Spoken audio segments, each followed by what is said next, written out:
Tudo bem, pessoal? Boa noite.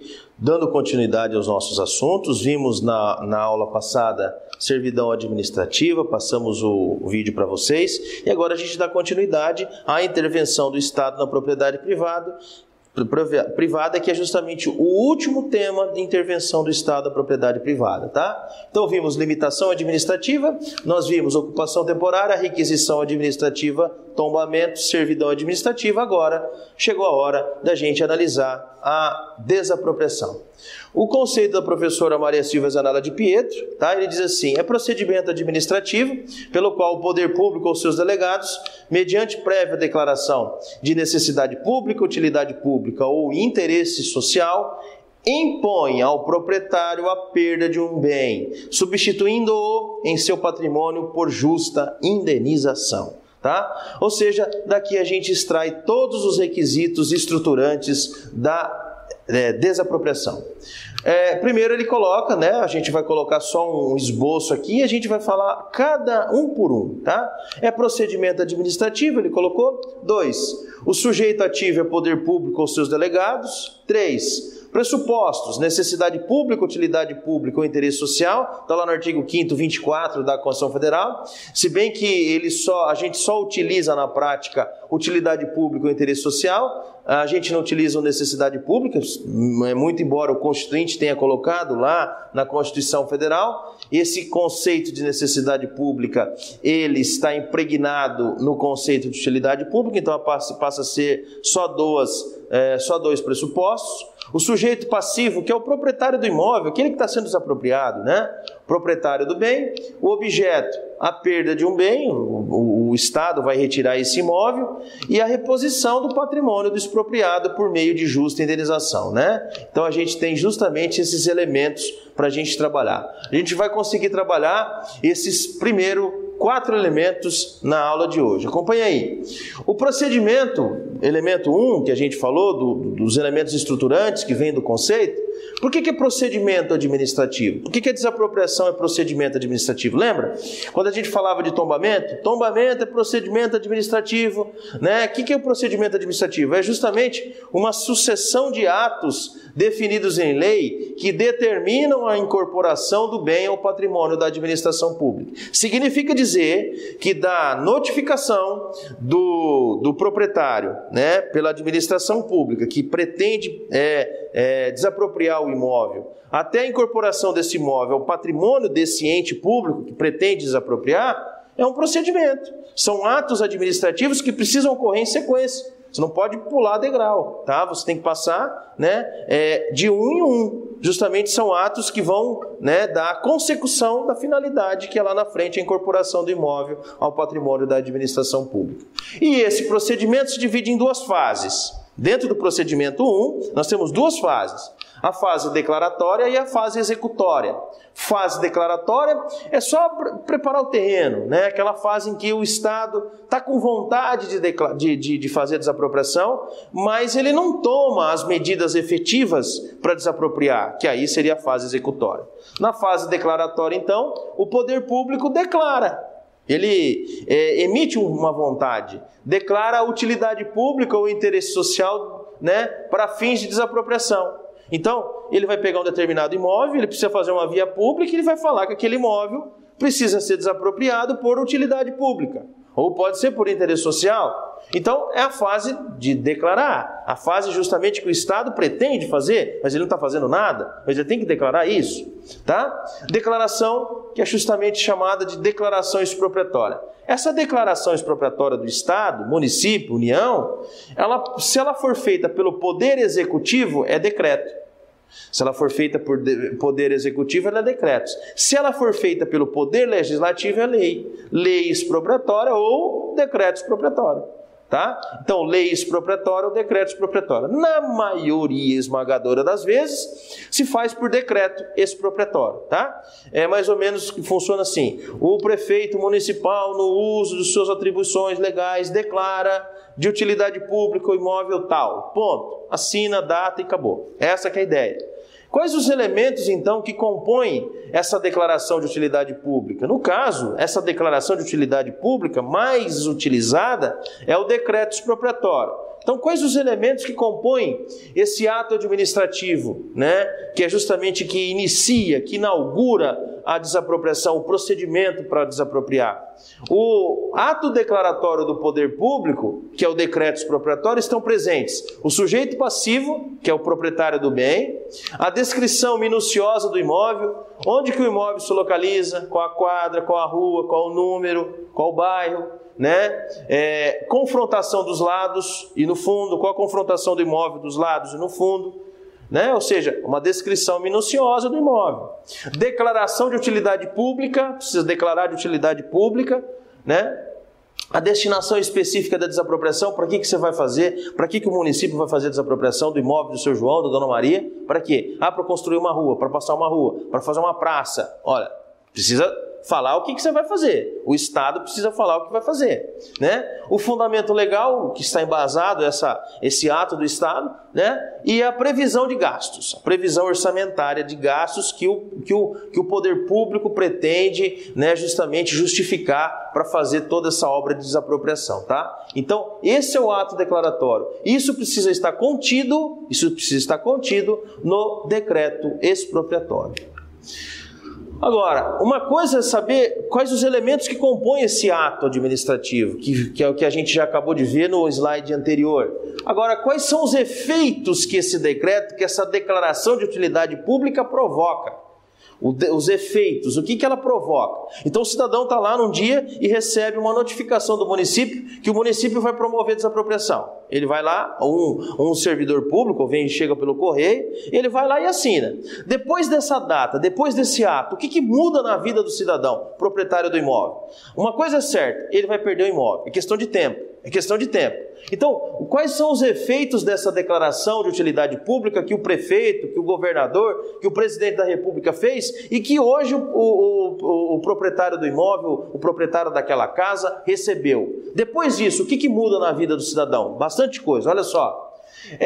Nesse momento desse decreto expropriatório, dessa declaração de utilidade pública, há a submissão do bem à força expropriatória do Estado. Significa dizer que a partir de hoje, não é que o Estado, ou o município, ou a União é dona já do imóvel. Não, quem é dono ainda é o cidadão.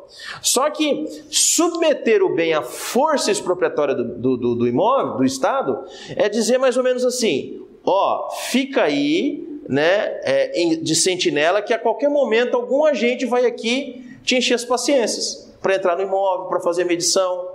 É isso que é submeter o bem à força expropriatória do Estado. Não significa que naquele momento ele já perdeu o imóvel. Significa que o proprietário do imóvel, depois daquele ato que ele recebe, ele tem que deixar à disposição o imóvel dele para que os agentes venham fazer medições, né, venham fazer justamente, né, verificar se tem benfeitorias, a todo momento, enquanto necessário for. E isso é submeter o bem à força expropriatória do Estado. Essa que é a ideia, tá? Acabou o sossego do proprietário do imóvel. É isso aqui que ele está falando, simples assim. Tem uns nomes, né, meio diferentes assim, mas a gente tem que simplificar para a gente poder entender, senão a gente não entende. Agora, direito precisa falar essas coisas assim, né, mais rebuscadas, mas é isso. O cidadão justamente vai sair da sua zona de conforto. E a todo momento, se necessário for, a administração pública vai lá fazer medições, etc. A partir do momento que houve essa declaração de utilidade, acabou o sossego, vamos dizer assim, do proprietário do imóvel. Nesse mesmo instante, e por consequência do primeiro, aqui a fixação do estado do bem, que é a condição do bem, tá, pessoal? Estado aqui não é Estado, ente público. Estado aqui é condição do bem. A administração pública que pretende promover a desapropriação de imóvel precisa, dentre as suas consequências, precisa verificar quais as condições desse imóvel. E é verificar em loco a existência, se existe ou não, a benfeitorias e construções. Aqui é importante. Por que os agentes do Estado ou do município que pretendem fazer essa desapropriação precisam checar lá na casa do cidadão se existem benfeitorias e construções? Porque essas benfeitorias e construções, elas serão justamente verificadas, julgadas, analisadas, né, para ver se tem indenização. né? Elas precisam ingressar na conta de indenização. Então, quando o cidadão perder a propriedade, ele precisa ser pago. Então, eu preciso ver qual o estado das benfeitorias e se existem construções. Quem fala a respeito das benfeitorias, pessoal, é o artigo 26 do seu parágrafo 1º do Decreto-Lei 3365 de 41. Decreto-Lei 3365 de 41, que é a Lei Geral de Desapropriações. Lei Geral de Desapropriação por utilidade pública, não esqueçam disso aí. Aí ele coloca no seu parágrafo 1º, serão atendidas as benfeitorias necessárias feitas após a desapropriação. As úteis, quando feitas com autorização do expropriante. Espera aí. Benfeitorias, nós temos elas de 3 tipos. Preciso lá das regras do direito civil. Benfeitorias úteis, benfeitorias necessárias e benfeitorias que causam adorno, que é aquelas que não têm sentido nenhum, não são essenciais, as chamadas, bonito nome, voluptuárias, de volúpia, tá? Então essas 3 benfeitorias, depois da expedição do decreto, que o cidadão recebeu a notificação em casa, se ele ainda, depois disso, resolver fazer benfeitorias, quais serão indenizadas? Preste atenção. A partir do momento que ele recebe a notificação, olha só, quando ele recebeu a notificação, todas as benfeitorias que se encontram no imóvel serão indenizadas, todas. As úteis, as necessárias e as voluptuárias. A partir do momento da expedição desse decreto expropriatório, somente serão indenizadas as necessárias, tá? As úteis, por exemplo, teve que trocar um portão, etc., serão justamente indenizadas quando dá autorização do poder público. Se o poder público autorizar depois da expedição do decreto, o poder público lá no final vai falar assim, olha, esse portão que você trocou aqui, colocou outro portão, eu autorizei, então eu vou pagar, beleza. Agora, necessária, se você teve que depois da expedição do decreto, o proprietário do imóvel tem que fazer tirar todo o encanamento da casa, etc., é necessário, aí precisa pagar, tá? E aí nós temos também a ideia das construções, tá, gente? A questão das construções é diferente de benfeitorias. Construção você vai mexer toda com a estrutura do imóvel, né? E as construções? A respeito das construções, imagina que depois da expedição do decreto, o cidadão resolve fazer uma edícula no fundo de casa. Essa que é a ideia. O cidadão teve uma ideia brilhante, recebeu a notificação de que seu imóvel seria desapropriado e resolve, né, fazer uma edícula no fundo. Aí, no final de ser desapropriado, ele quer justamente aquele valor de indenização a respeito da edícula. Olha, a súmula 23 do Supremo Tribunal Federal diz assim, com relação a construções, verificados os pressupostos legais para o licenciamento da obra, não impede a declaração de utilidade pública para desapropriação do imóvel, mas o valor da obra não se incluirá na indenização quando a desapropriação for efetivada. Significa dizer que depois da expedição do decreto expropriatório, se o proprietário resolve, né, de forma brilhante, fazer uma construção no fundo, uma edícula, essa construção não será indenizada. Cuidado com isso aqui, porque construção não é benfeitoria. Construção é diferente de benfeitoria. Ainda, como consequência, confere ao poder público o direito de penetrar no imóvel a fim de fazer as verificações e medições, que é justamente, né, relacionado ao efeito primeiro lá, né? Ou seja, os agentes da administração pública precisam fazer o quê? Precisam ingressar no imóvel para ver as condições das benfeitorias, né? Essa que é a ideia. E o efeito também mais importante aqui, um dos mais importantes com relação à declaração do decreto expropriatório, vai começar a contar o prazo de caducidade. O artigo 10 do Decreto-Lei 3365 de 41 diz assim, a desapropriação deverá efetivar-se mediante acordo ou judicialmente, ou intentar-se judicialmente. Dentro de 5 anos, esse que é o prazo, contados da data da expedição do respectivo decreto e findos os quais este caducará. Significa dizer, depois da expedição do decreto expropriatório pelo representante da administração pública que pretende fazer a desapropriação, depois da expedição do decreto do prefeito, por exemplo, tem 5 anos para a administração pública efetivar a desapropriação. Significa dizer, chegar no proprietário e fazer um acordo, ou tentar distribuir uma ação judicialmente. Essa que é a ideia. Findos os quais este decreto caducará. Nesse caso, somente decorrido um ano poderá ser o mesmo bem objeto de nova declaração, tá? É claro que depois de um ano, depois de passado um ano, pode ser o mesmo bem objeto de nova declaração. Essa que é justamente a ideia aqui, isso está no artigo 10, tá? Do Decreto-Lei 3365 de 41. Fase executória, aqui é justamente, até então foi cozinhado o galo, vamos dizer assim. Aqui a fase executória, nós precisamos tomar medidas efetivas para a incorporação do imóvel. Então, nesse caso, poderá ser administrativa, fase executória ou judicial, né?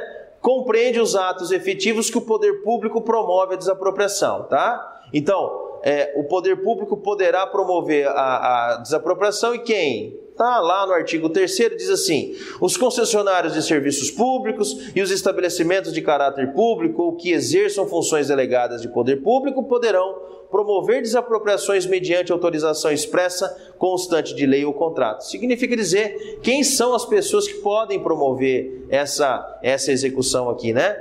Se podem fazer o acordo ou se podem ingressar judicialmente também, tá? Então essa fase executória, ela ou é administrativa ou ela é judicial e também podem ser justamente efetivadas por esses entes concessionários de serviços públicos. Uma concessionária de serviço público poderá promover desapropriação, tá? Agora, como ocorre a via administrativa da fase executória da desapropriação, né? Como ocorre por via administrativa a desapropriação?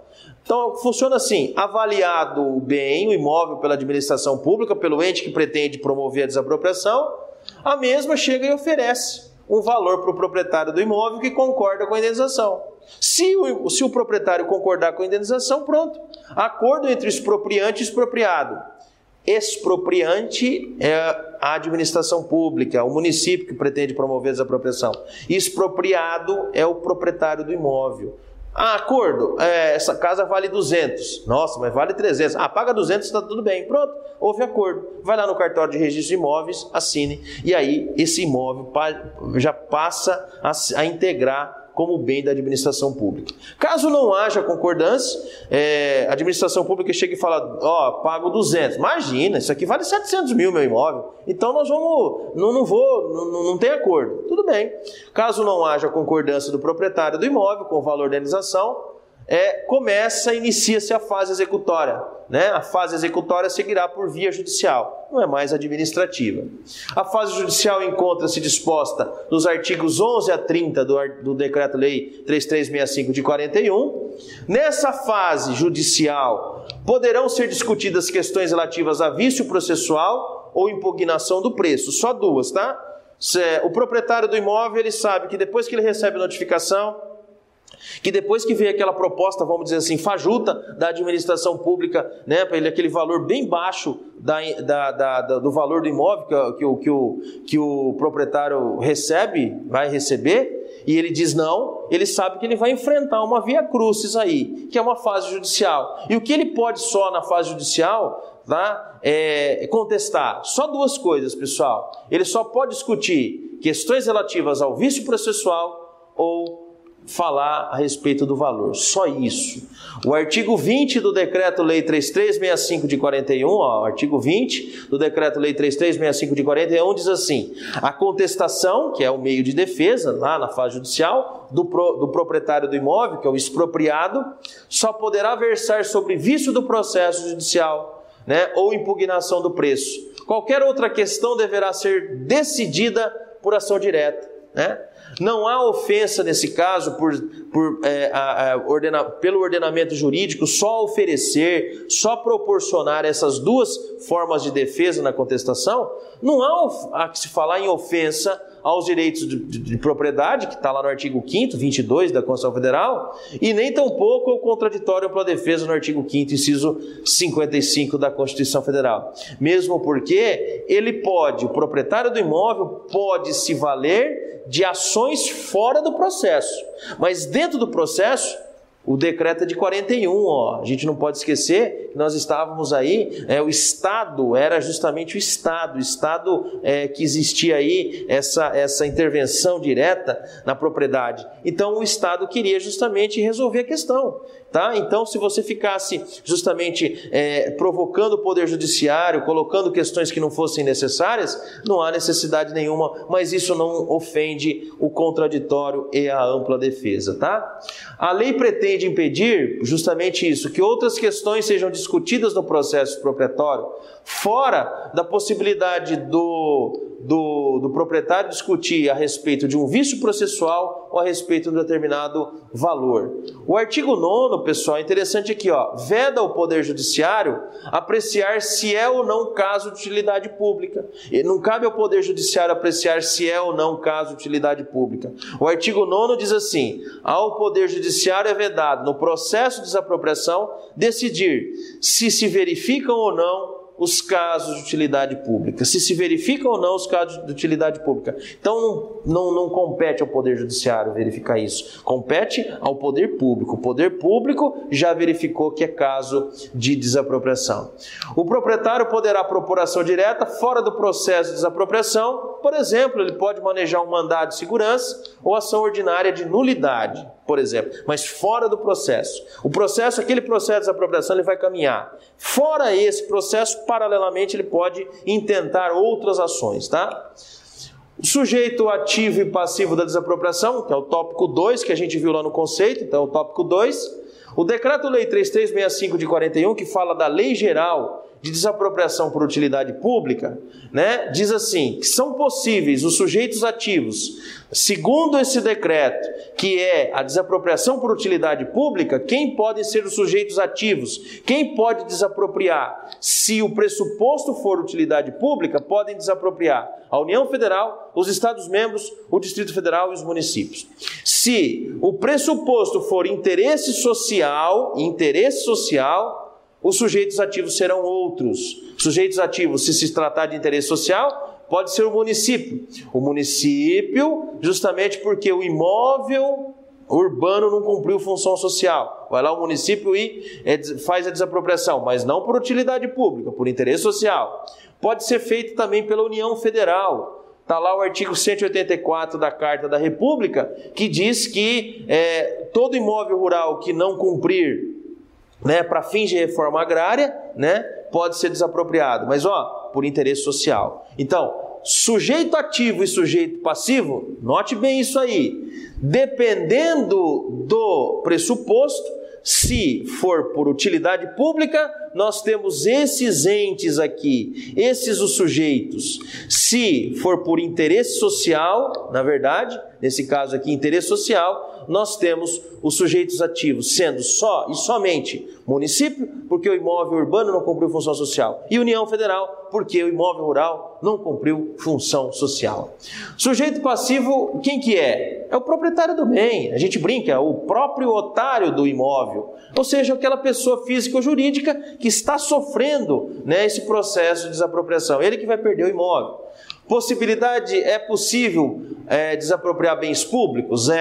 Será que a União Federal pode promover a desapropriação de um bem do Estado? O Estado pode promover a desapropriação de um bem do município? Pode. A regra é assim: os entes públicos centrais promovem a desapropriação dos entes públicos periféricos. Essa que é a ideia. Os bens de domínio dos estados, municípios, Distrito Federal e os territórios poderão ser desapropriados pela União e os dos municípios pelos estados, mas em qualquer caso o ato deverá preceder a autorização legislativa. Significa dizer que, por exemplo, a União Federal poderá promover a desapropriação do Parque do Ingá, que pertence a Maringá. O exemplo também a gente pode dizer que a própria União poderá promover a desapropriação de um bem lá do governo do estado do Paraná. Mas o contrário não. Não posso o prefeito municipal, o município de Maringá, promover a desapropriação da Praça dos Três Poderes. Isso não é possível, tá? Mas os bens públicos podem ser desapropriados. Nessa sequência, entes públicos centrais promovem a desapropriação dos entes públicos periféricos. Essa que é a ideia. Pressupostos, está lá no terceiro. Quais são os pressupostos? Utilidade pública, artigo 5º, inciso 21 da Constituição Federal, né? Hipóteses taxativas no artigo 5º do Decreto-Lei 3365 de 41. Por favor, pessoal, utilidade pública, artigo 5º, inciso 24, tá? 24, não é 21 da Constituição Federal não, tá? 24 da Constituição Federal. Quais as hipóteses de utilidade pública? O Constituinte deixou bem claro quais são os pressupostos. Utilidade pública consta como pressuposto no artigo 5º, 24 da Constituição Federal. Só que as hipóteses de utilidade pública estão no artigo 5º do Decreto-Lei 3365 de 41, que é importante a gente fazer uma leitura. Se o pressuposto, tá, for por interesse social, é justamente a ideia de cumprir função social da propriedade urbana. Aonde a gente vai encontrar isso? 182, vai falar de política urbana da Constituição Federal, parágrafo 4º, solo urbano que não for edificado, subutilizado ou não utilizado. E função social da propriedade rural, artigo 184 da Carta da República, para fins de reforma agrária. Quem vai regular isso é a Lei Complementar 76 de 1993. Então aqui são os dois pressupostos, utilidade pública e interesse social. Interesse social, propriedade urbana, interesse social, propriedade rural. Objeto. O que vai ser desapropriado? Mediante declaração de utilidade pública, todos os bens poderão ser desapropriados pela União, pelos estados, pelos municípios, pelo Distrito Federal. Todos os bens poderão ser desapropriados. Bens móveis e imóveis. É claro que alguns bens não podem ser desapropriados, né? Direito de personalidade não pode ser desapropriado. Não tem como ser desapropriado um direito de personalidade, por exemplo. O direito a receber pensão alimentícia não pode ser desapropriado, né? São bens justamente personalíssimos. Então, todos os bens podem ser desapropriados, móveis e imóveis, tá? Obrigado, pessoal, pela atenção. Bons estudos. Precisando, tá? Só me chamar no WhatsApp. Bons estudos. Até mais.